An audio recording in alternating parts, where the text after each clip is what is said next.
Welcome, everybody. It's time for Hemp Tours Live, and we have an awesome lineup of guests today from around the hemp industry and around the country. So we can't wait to discuss all of these exciting subjects with you today.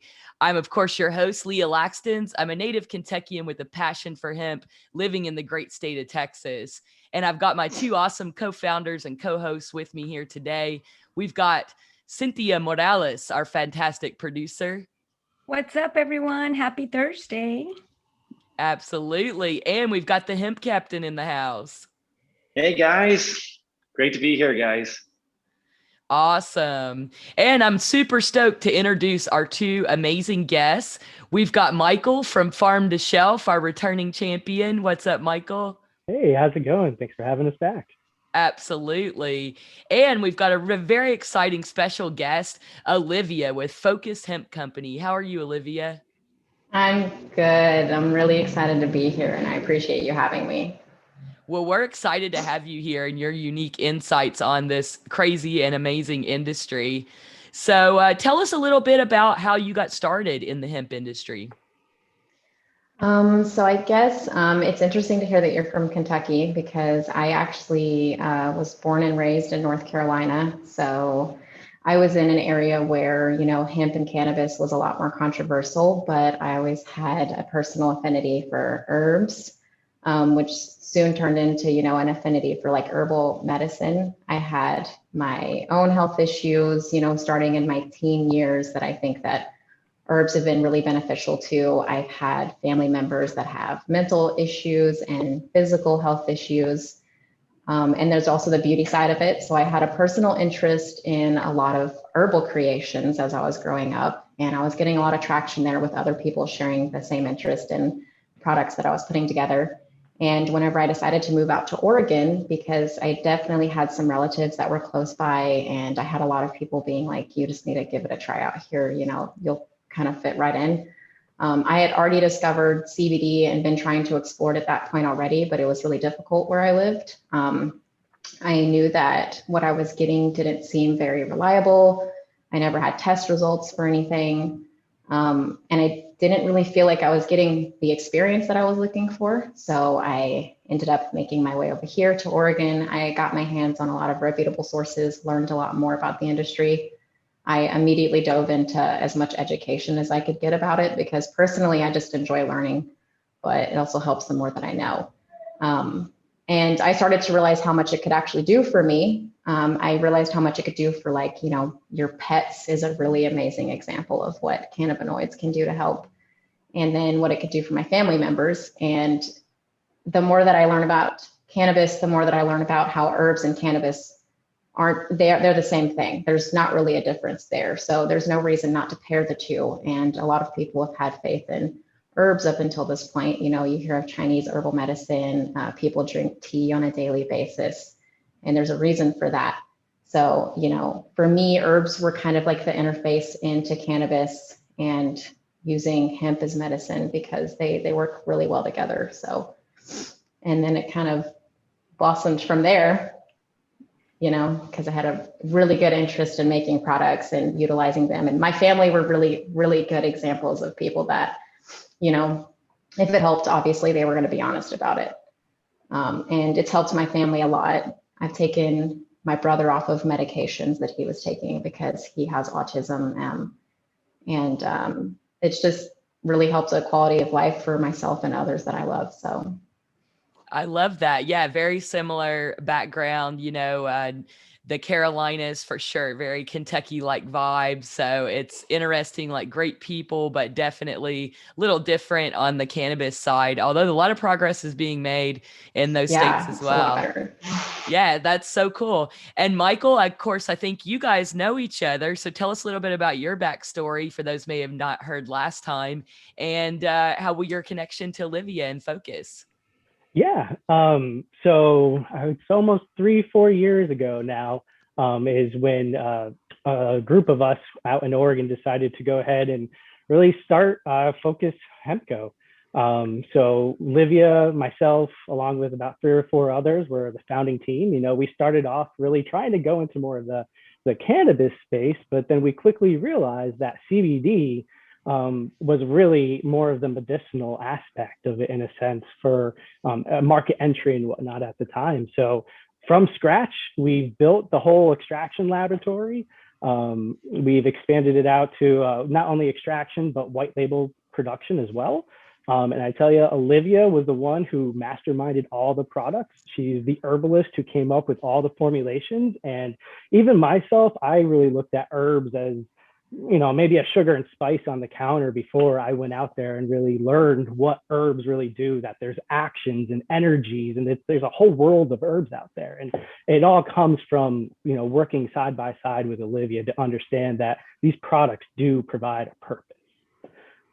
So now that we've left, and I've left, and we've started Farm to Shelf. And one of the things that we really want to do is, showcase these hardworking farmers and manufacturers. So I thought, what a better way to do a featured farm campaign. And the best way to start this whole off was Focus, because, they really do hit off all the boxes on the list. They're vertically integrated. They got in-house extraction.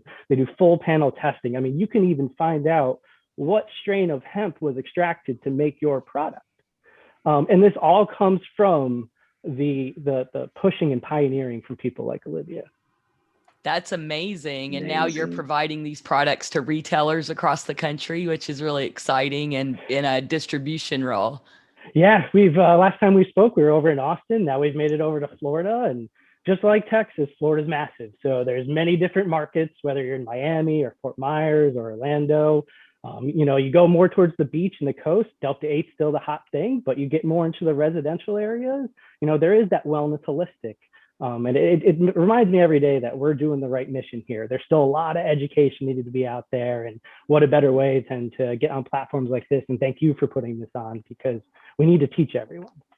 I love that. Yeah, absolutely. And I'm really excited in learning more about this aspect of herbs and how it combines with hemp. I know the Hemp Captain, you're really into even the smoking alternatives like mugwort and some of these other things that can go with hemp and so on. So I'm sure you're excited to hear about this too.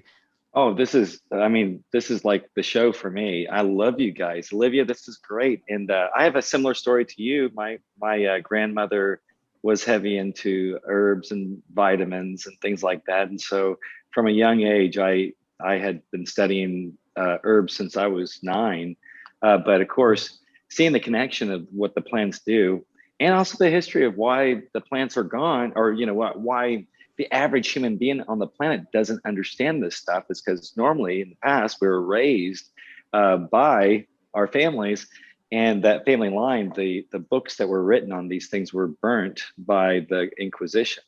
And if you know what I'm talking about, because it all goes back to the wise ones that walk the planet, the wise ones, the wise women, and we, you know the words I'm thinking of. So, but they wrote books.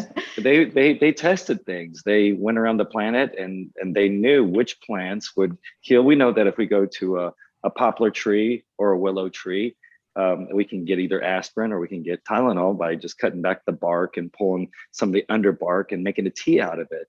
You could dry it and make a pill out of it. But what happened was that the pharmaceutical companies took over what the wizards and the witches were doing later on down the road.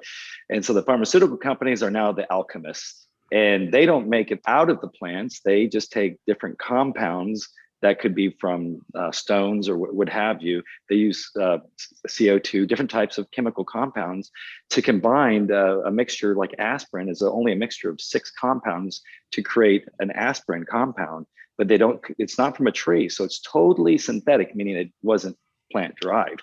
But anyways, but to have this knowledge and to share this knowledge with everyone, let's bring back the true wisdom of the earth, and also the bringing back alchemy, meaning making the tea, but bringing back that for the average person to be able to do something healthy for them and not be tied up in this whole thing. Lee and I call it conscious capitalism, is what we believe in. Conscious capitalism. Yeah, absolutely. Absolutely.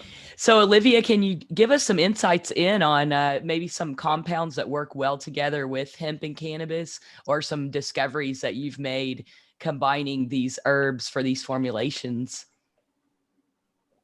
So I think that what I'll do is kind of talk about maybe like the endocannabinoid system and kind of how that like plays together, right? So Yeah, that'd be great. everything kind of works with the endocannabinoid system for the most part. I mean, there's a lot of compounds and plants that work with other parts of our body, but the endocannabinoid system is actually really important. And it's something that oddly isn't talked about enough in health for some reason.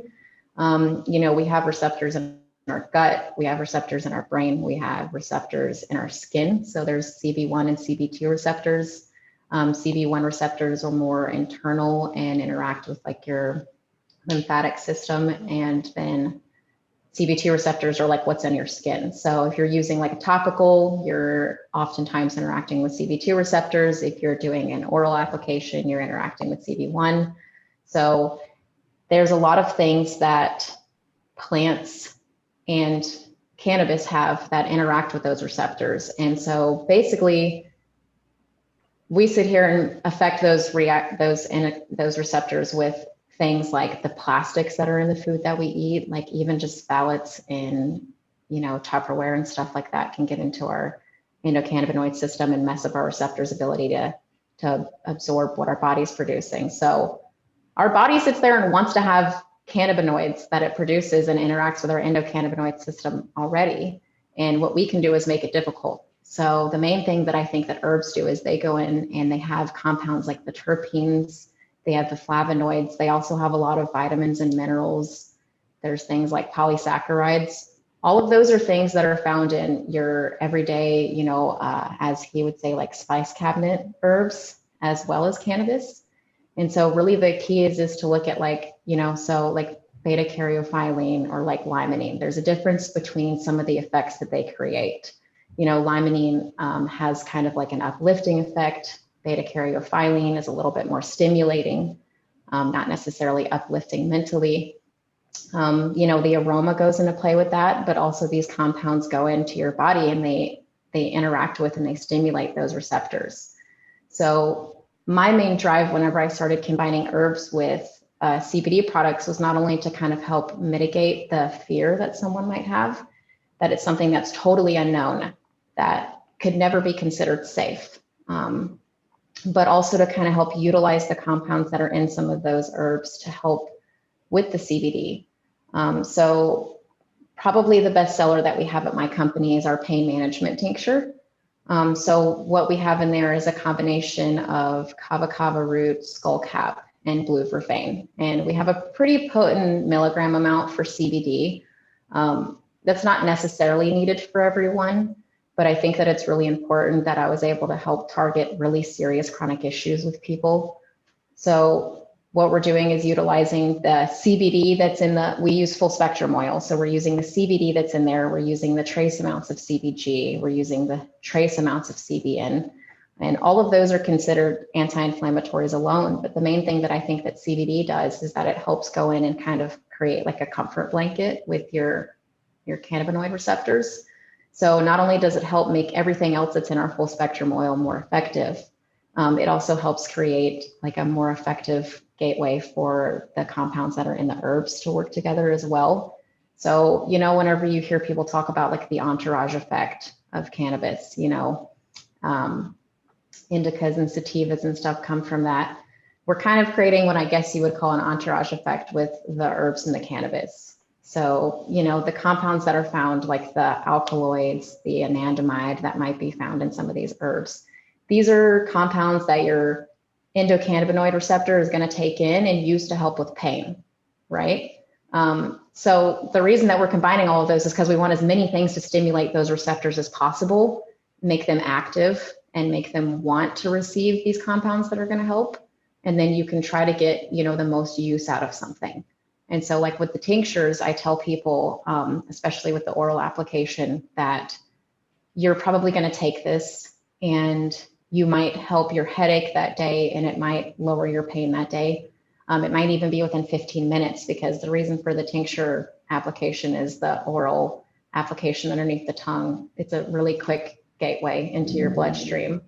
But I tell them to take it for like about a week's time, because really the main thing that you're doing is, especially for someone that might not have ever tried a project like this before, as I was saying previously, you probably have issues where you don't have as many receptors, or those receptors are being interrupted by other things going on. So it's kind of like a proactive dose. You'll take it daily. You'll start to activate all those receptors in your body. You'll start to get a buildup of those compounds in your body. And then usually what people find is after they take it for about a week, now they're saying, okay, I'm not waking up in as much pain as I was before, because maybe it was something that bothered them at night, or, today my pain doesn't come on as strongly, or my inflammation wasn't as bad, and then they take it for a month's time, and then maybe they might find that they don't even have to take it every day. And that's really because it's, as I said before, it's this proactive combination of things that work together to kind of help get your system doing what it's supposed to do.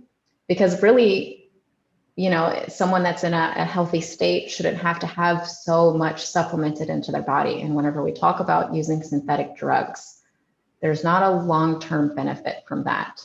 Those drugs aren't getting into your body and activating your system in a way to where you're doing what you need to be doing already. But that's kind of what the hope that the herbs and cannabis are doing whenever you pair them together. Yeah, that's to be as effective as possible. So it's really interesting. It's a great point. I know some of even like the gurus and teachers out there talk about how even some of the things in our diet that we eat in other cultures are considered medicine, like onions. Do we really need this every day, or is it more of a medicine, and sort of understanding even at the natural level, how much do we really need to supplement? And a great point, we hear this all the time of like, yeah, I took a gel cap and, my arthritis is still here. And we're like, okay, so when you take one of a pharmaceutical, is that what happens? Like you take one Prozac and you're great for life. Obviously there's a process that your body has to, absorb or benefit or, build up too. So CBD being sort of the same way, that it needs to be consistent over a period of time. We usually try to say a week. I don't know if you guys have other input on that as well, but the yogis teach that it takes 40 days or a quarantine being Greek for 40 days. But that takes that much time for it to really, same thing if you're breaking your habits or starting a habit, if you follow that habit for 40 days, your body finally adjusts to that, and the mind. So it's amazing though. That's and I love this product that you're talking about, because it's like it's solving two problems, got some pain and also got some anxiety. Sometimes the headache is coming from anxiety. That's really cool. Yeah. And oh yeah, go ahead, Michael. And when she was formulating it too, one thing that really caught my attention was that there's a lot of products out there that will just mosh posh all these herbs together. And at that point, you're not even getting an effective amount of a single herb. It's just in there so that way they can put it on the label, right? So taking into consideration and really knowing your dose, not just of CBD, but like how much kava kava will it take to actually get that benefit? And I think that's the level of detail they look at as well over at Focus. That's a fantastic point. I see this a lot with melatonin, where it's like, 5 milligrams of CBD, 5 milligrams of melatonin per gummy or whatever. And you research it and that's like a crazy amount, but you could just see the person in the lab, like 5 and 5, that'll be easy on the label, without sort of that extended thought process that you guys are doing over at Focus. So that's extraordinary.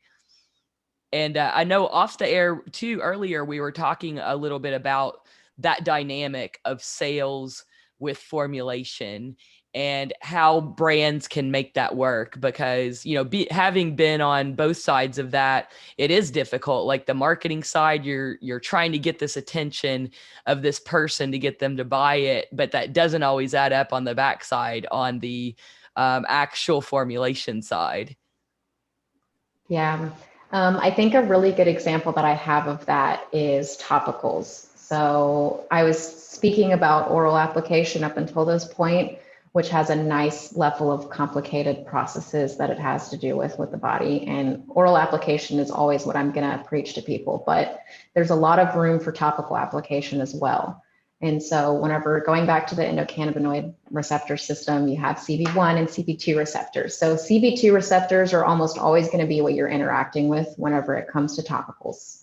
And so a big thing that I've noticed whenever it comes to the marketing aspect of topicals is people tend to lean towards really high milligram amounts.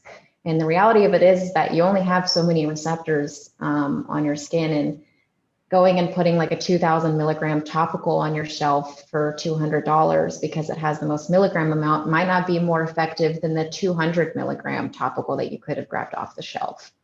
And that's because you can only apply so much, only so much can absorb. And past that, really, you're just wasting product.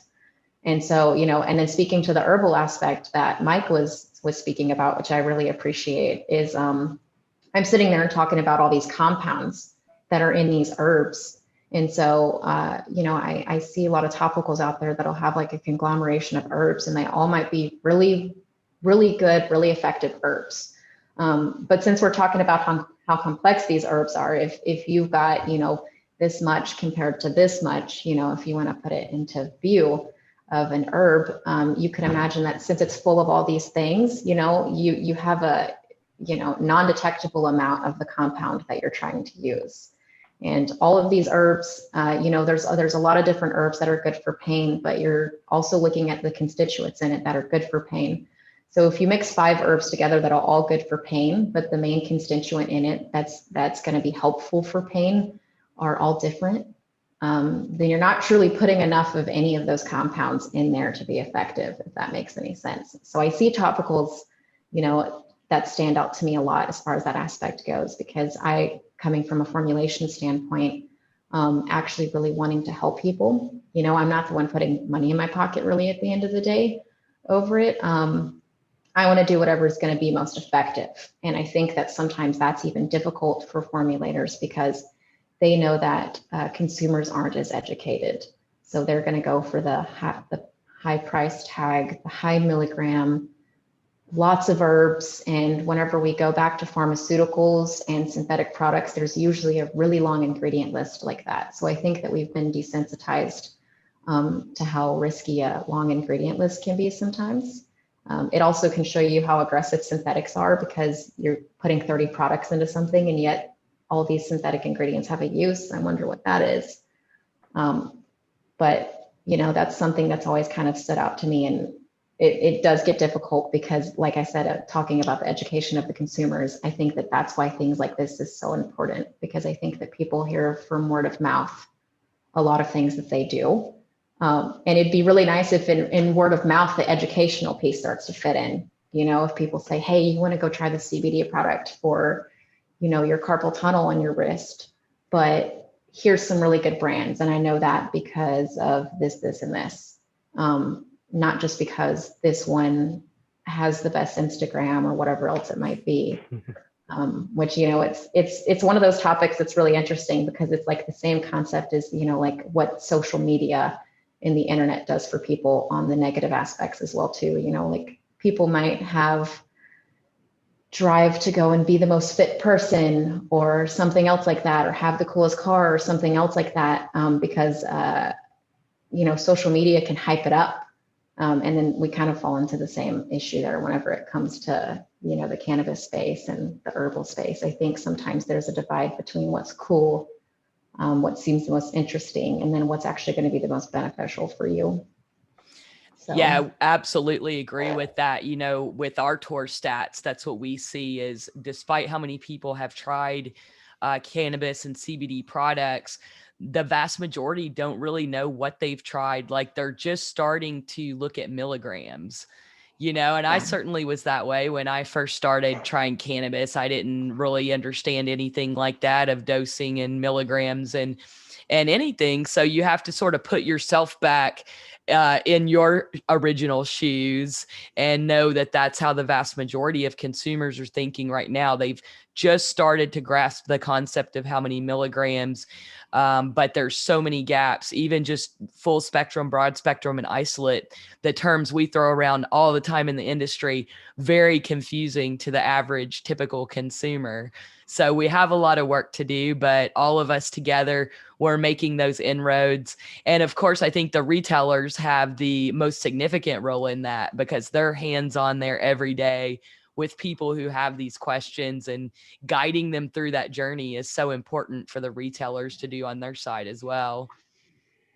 Yeah, One and of the ones, oh, go ahead, Michael, sorry. I'd love to start seeing more stores carry COAs out. So we were recently at that Atlanta CBD Expo show, and I only can think of 2 booths in the whole show that showed me a COA.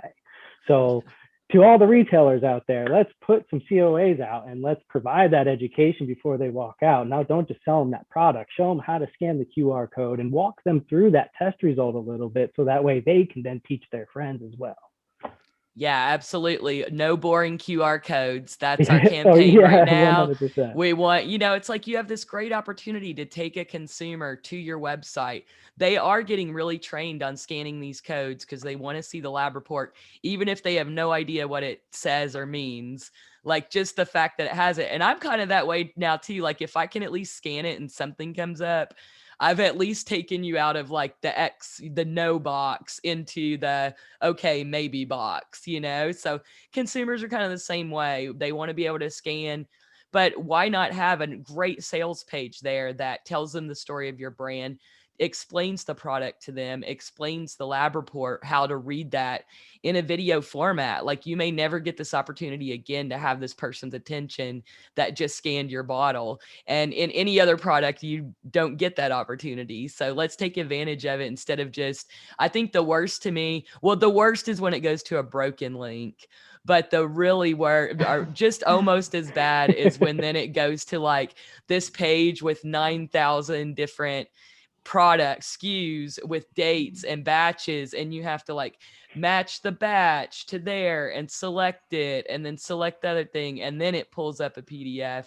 Nobody's going to go to these links. So don't It's just do it intimidating. because you have to. Do it because this can be a great resource for your brand and for the consumer. Yeah, Texas law, I think, requires the QR code. So everyone here has them.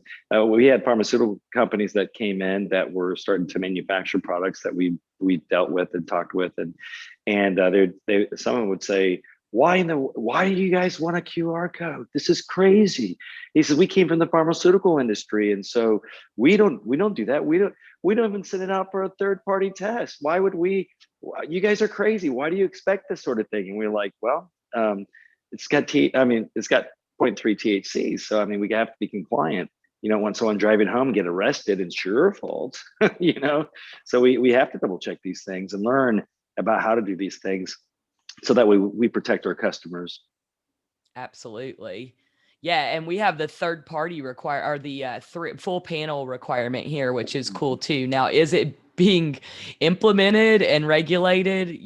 We'll see. Not at this point in June 2021 is it readily available, but it is the law on the books. And that's a big thing. Like I had an ASTM meeting yesterday and we were talking about heavy metals. And, it's awesome about hemp. It's great because it pulls all this bad stuff out of the ground. So awesome, but not so much when you're making products out of it. So there are concerns there. Yeah, and it's interesting whenever you bring up the heavy metals topic, because something that I'm going through, a little tidbit about maybe something that we probably won't hear about for a while is I've actually been going and trying to make sure that the product containers that we're using and putting our products in are not leaching lead into our products, because a lot of glass that you can get comes from China. You don't want to put products in plastic because leaching happens, as I was just mentioning earlier, the mention of phthalates and other things that are in plastic that are really toxic to your body. And then on top of that, even some of the glass that we use might have heavy metals in it. And in general, it's just interesting because we're going to sit here and try really hard to get a quality product out to people. And we're going to show, how thorough it is that we're being about it. But there's so many things out there on the market that, you get lead into your body from, or you get some other metals from. There was the whole baby powder issue for quite some time. Orange juice. Yeah. And it's just crazy because and this is just me being the way that I am. You can imagine that sometimes I go out and look at the way that like restaurants do something or someone else, and I'm like, that's questionable. I don't know if that's the most healthy thing. I don't think I'm going to get that glass of tea anymore. And it's just one of those things where that makes me different from other people. You know, some people are just lacking that education, and it's going to be interesting to see, because I think that us in the industry, we're trying to do such a good job of making sure that we're as educated as possible. And I think the officials that are out there that are trying to navigate, like, okay, well, where do we step in and say, like, it's okay for you guys to do this as long as you do this and this? They don't even know what they're looking for. You know, some of the risks that they're worried about, we have in everyday items.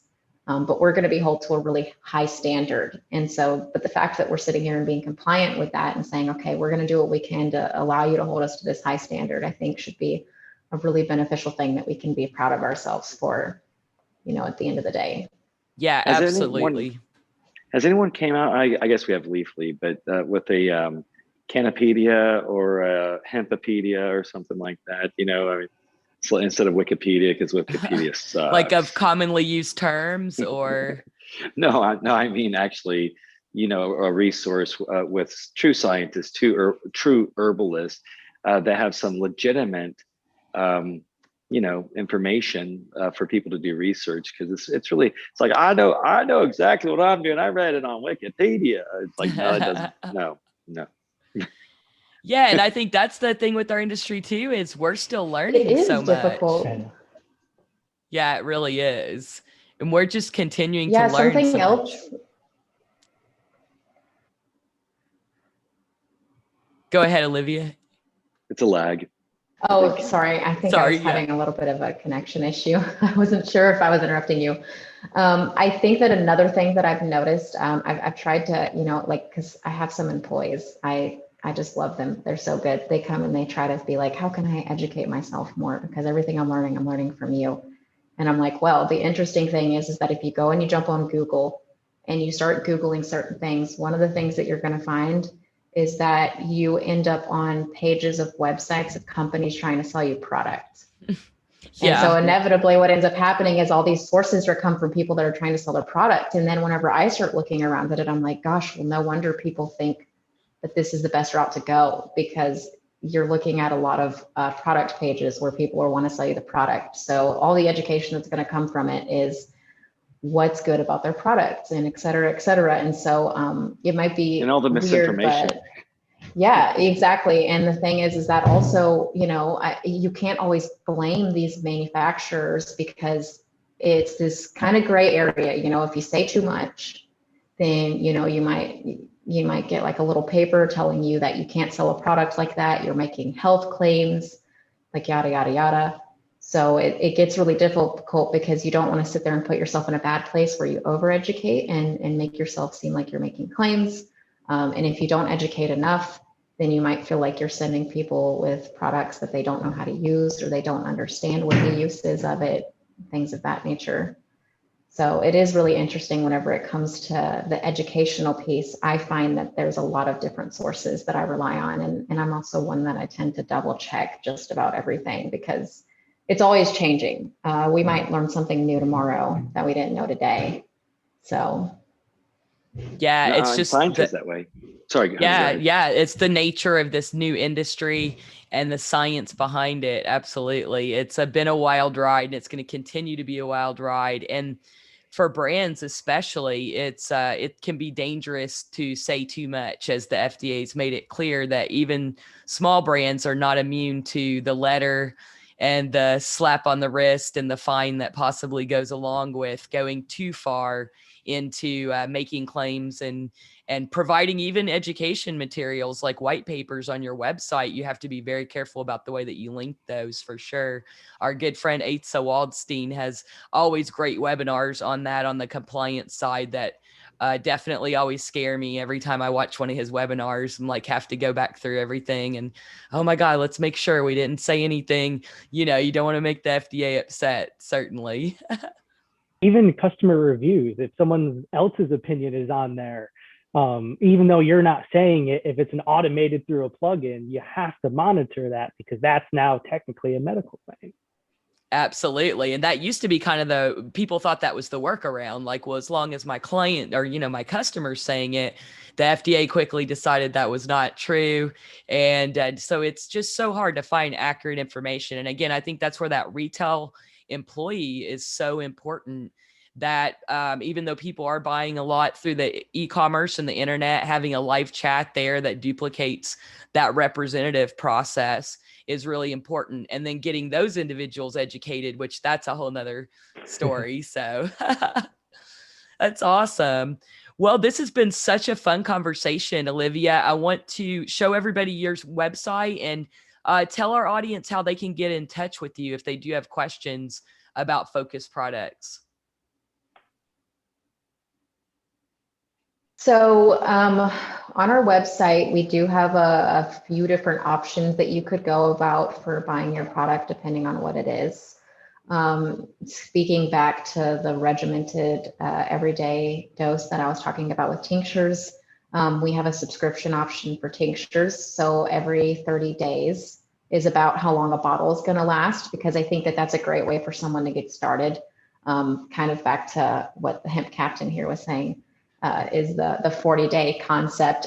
30 days is pretty close to that. Someone takes it for a month, they're going to know if they need to buy some more. So you can sign up for that subscription and it'll auto ship to you every month. It can give you a little bit of a discount. The topicals and the massage oil are on there as well, just for purchase as is. And you can see that there's definitely the contact us section below. So if they were to send an email to us, the team is pretty small, so you're going to get someone in contact with you pretty quickly. And otherwise, we do have our phone number on there, and there's almost always going to be someone that answers the phone. So there's a lot of different ways to get in contact with us. Even if someone were to go to our Instagram and reach out, we've been pretty responsive there. It just kind of depends on what works best. I've had people just calling up here before and saying, I have no idea how to navigate your website. I'm older. My doctor suggested for me to try your company, you know, so we're like, okay, well, we'll just help take care of everything over the phone with you. No worries. We'll take care of it. So, you know, the website is there for people that, you know, have the ease of use whenever it comes to the website, but really you could reach out any way that you find necessary. Awesome. Well, thank you so much, Olivia, for all your insights today. It's been a blast. And if a retailer is interested in stocking Focus products, then they can talk to you, right, Michael? Yes. Over at farm2shelf.com. We're also at Instagram at farm2shelf. So when you go to our place, you'll be able to see we do have a wholesale marketplace where you'll be able to order direct from any of our farms. We do try to focus on the small to mid-sized farmers. And right there, you can see there's your whole sign up page. So if you're interested, even if you just want to get some pricing, go ahead, just click that. It'll shoot us over an email. I'll give you a call, talk about how we can help, and then we'll get you approved. But consider us a one-stop shop. We got everything. And this month's featured farm is Focus Hemp Co. So we have a whole featured farm section. That's fantastic. Wow. And I've been given one of these cool variety boxes before, and I absolutely loved it. Everything in there was amazing. Some really cool Focus products. We used the pet one for Maddie. She loved it. So this is fantastic and love what you guys are doing, of course. We miss you guys over here in Texas. I'm sure they miss you guys over in Oregon too. So we're ready for you guys to make the trip back, back from Florida back. Are you going to do like a reverse backwards trip or 100%. go the northern route? No, we're going to stick in the warm climate. Good. We really miss Mike, but I can definitely say that this is like his calling. Like I knew that Mike would do really great in what he's doing right now. And I'm really happy to see that, you guys are excited to see what he's doing as well. Absolutely. I was saying that he's definitely they have been to more hemp retailers than anyone that I know of. I'm pretty sure if there's a Guinness record out there, like they've broken it or set it. So these are the people that know the retailers intimately. So for wholesale, talk to Mike and Olivia. Thank you so much. For consumers, go check out Focus Hemp, everything Olivia's doing there. So awesome, guys. It's been an incredible show as always. And I guess that's it. Hemp Captain, any last words? Oh, just keep it normal, guys. That's what the shirt was saying today. Yeah, so. That's right. Right. And thank you so much, though. Nice. We really appreciate you guys. Thank you as well. Yeah, you too.